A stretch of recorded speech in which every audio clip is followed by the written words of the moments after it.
I have coached a lot of struggling cleaning business owners, and there are 4 common traps that so many fall into, leaving them stuck and frustrated, and in all cases, losing lots of money. So if your cleaning business isn't where you want it to be yet, then this video is for you. But this video is also for you even if you haven't started your cleaning business yet, since it will make sure you avoid these common traps in the future. Let's dive in.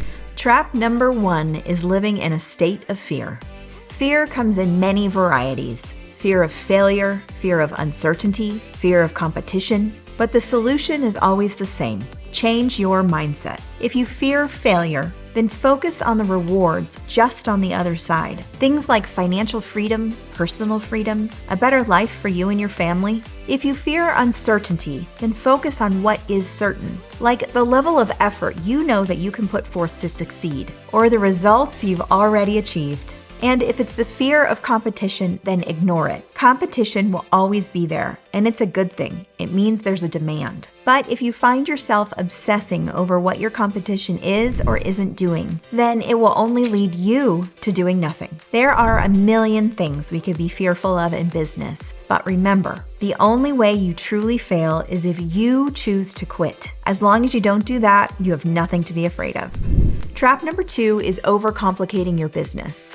Something I teach my students is that business isn't always easy, but it is always simple. You provide solutions to problems. Problem: people either don't know how to clean, don't have time to clean, or don't want to clean. Solution: your business cleans for them. But when you get away from that, you start thinking about all these other things that really don't matter. And these things do nothing but cost you time and lose you money. One of the biggest examples of this is getting clients. A student will say, "I need more clients." And I say, "Okay, how many do you have now?" And they'll say, "Around 10. Well, how did you find those 10 clients? By doing X, Y, and Z.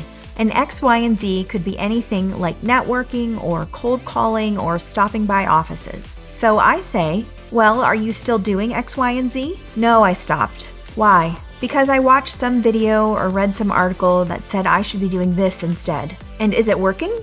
"Well, no."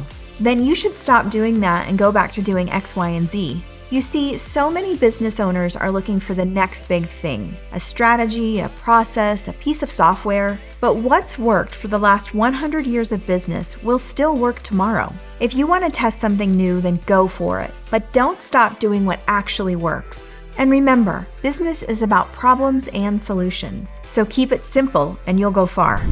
Trap number 3 is adding more.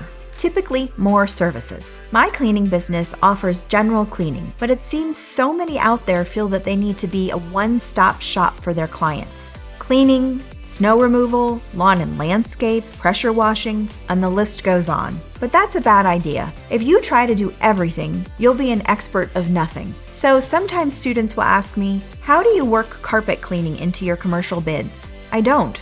Well, what if they want the carpet cleaned once a year?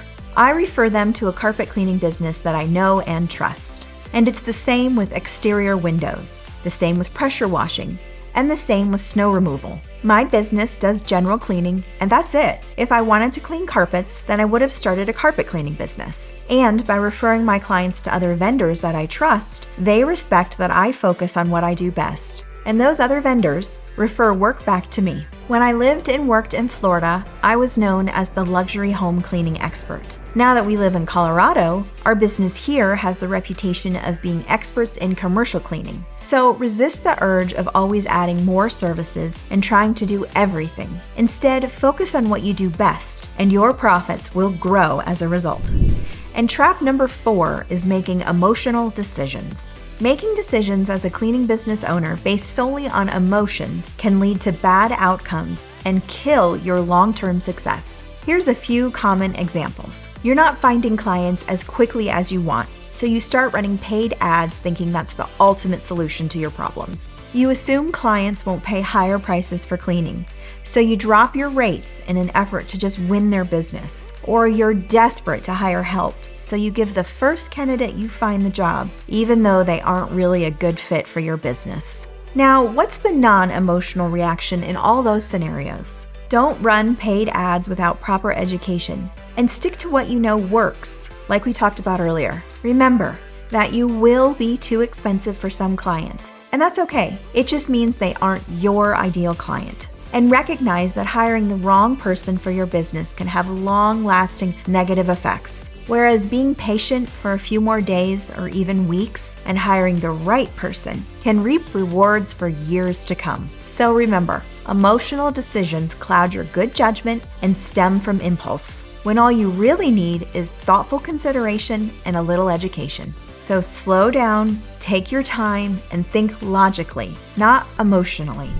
Well, if you avoid these traps, then do you know what becomes possible? Your business will become so much more profitable, and it will be something you actually enjoy owning and building. If you want to work with me, below all my videos, you'll find a link to my coaching program. But if you're not quite there yet, then be sure to watch this video next, and let's build what you want together.